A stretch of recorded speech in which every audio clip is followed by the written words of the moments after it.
Kidim pips, sa aqui demônio Mustafa de JC Tech. E hoje nós vai unbox e new trend dual port AC charger.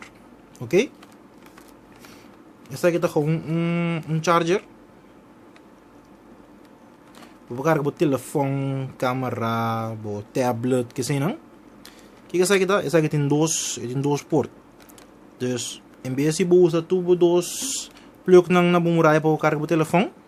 Os tipo tem dois telefones para carregar. Então tem três de bem. E não para carregar, porque tem dois tá base de cabo. Aqui tá para essa aqui, botar em que dois USB cable adentro. E dois telefones tá carregar para eu ver, então botar em outro porto mais baixo para carregar outro telefone ou outro aparato. Ok? Vamos para a biela para nós lá. Chama a biela cabo. Dus ik ga het quebrar. Essa aqui tá adapter mes. E não tem nada mais dentro.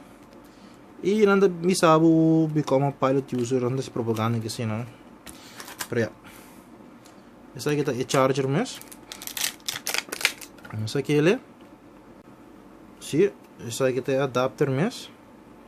Essa aqui tá ba. Essa aqui ele back também. Agora botar vai usar ele.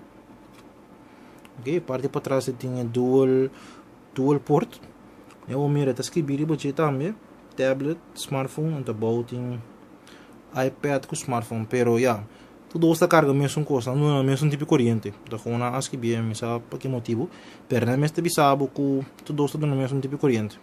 Ok? Vou pôr essa aqui na miro budget.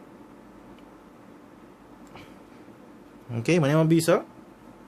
Eu vou carregar dois telefones para eu, botem cabo em não, de outro cabo, botem aquele arriba.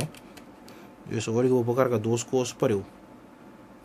Nessa aqui tem corrente, vou carregar dois telefones para eu. Ok? Essa aqui vou pôr ele riba Amazon para $10. Ok? Só para poder dizer.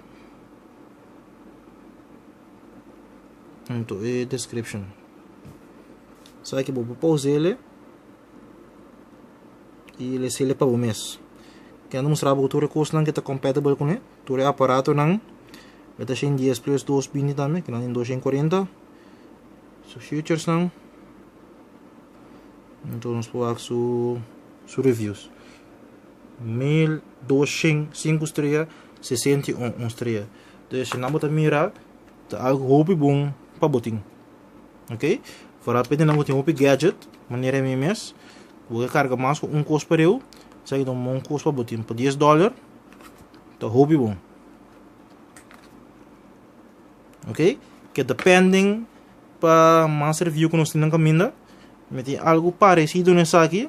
Se nós vai review para nós sair aqui com aqui. Ok?